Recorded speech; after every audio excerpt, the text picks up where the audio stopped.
Good morning, Relate. How can I help you? This is Relate, the confidential relationship counselling service in mid-Hertfordshire, one of the busiest and most heavily subscribed in the country.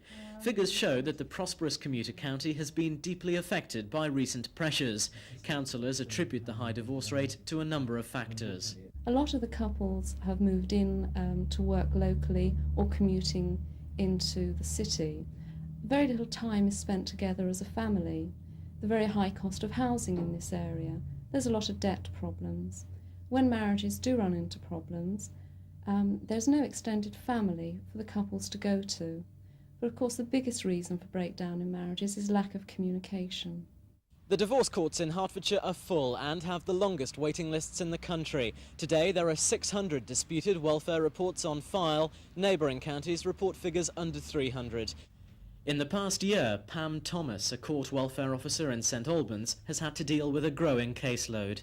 She's had direct contact with divorced couples unable to settle their differences, and she knows Hertfordshire's problems only too well. More often than not, it's very poor communication with the partner, a breakdown in communication, perhaps not spending enough time together as a family, and the wife feeling that she's having to cope with all of the difficulties of everyday life.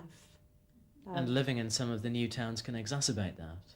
Yes, certainly, particularly if they're isolated and they don't have friends or family nearby who can offer support in times of crisis, for instance.